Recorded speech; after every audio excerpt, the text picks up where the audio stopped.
Hi, the Bill Martin Jr. Award-winning book that I chose today was The Day the Crayons Quit. This was written by Drew Daywalt, and it was illustrated by Oliver Jeffers. This story takes place in a classroom. Duncan decides he wants to color, so he goes to get his crayons out, and there are no crayons. Instead, he has a pile of letters from the crayons, each one outlining their grievance towards Duncan. The first one is the red crayon, and he's upset because he's overworked. He feels like he is used on everything. Even on holidays, he has to color in Santa, and on Valentine's Day, he colors in hearts. So each page is a new crayon and a new letter from that crayon. The purple is upset because Duncan cannot stand the lines. That really upsets Purple because Purple is very neat and wants to be kept in the lines.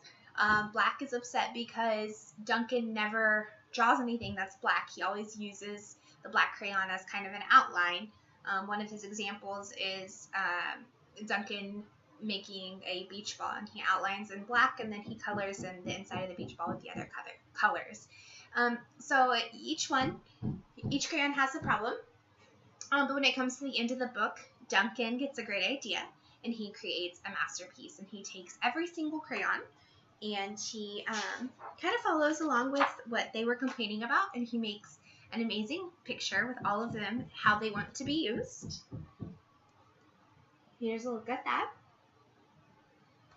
I kind of think the theme of this book is, well, at least what I took away from it, is kind of validating others' feelings. And so this is really good to start teaching kids at a very young age. Every crayon calmly went to Duncan and talked to them about their issue, and Duncan didn't disregard it. He didn't continue about his day and just grab his crayons and continue using them how he wanted to. Instead, he listened to the crayons' issues, and then he made a beautiful picture that the crayons could be happy about. The illustrator does an amazing job throughout the book. It looks like the pages were actually drawn with crayon, or maybe those artistic crayons. I'm not quite sure what they're called. Maybe watercolor crayons. And the drawings actually look like a small child has made them. So that's really awesome. I really like that the pages aren't too busy. You've got the picture, which looks very lifelike.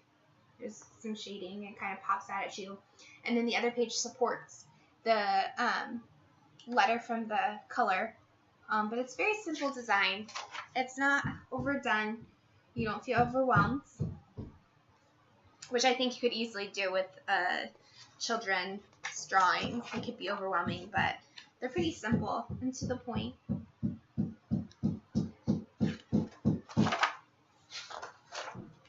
An activity that I would do, maybe the younger kids could sit down and they could create a picture using all of the different color crayons.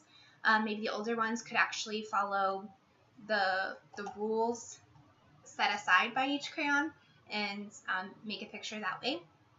Another way is to maybe, in the book it talks about the crayons being sad, and Duncan wants to fix that, and he wants his crayons to be happy. So maybe they could sit around in a circle and they could talk about a time they were sad and how they fixed that problem. If they went to their friend and said, "Hey, you taking that toy made me sad," and the friend said sorry, and they played the toy together, something like that. Just a general discussion about validating feelings.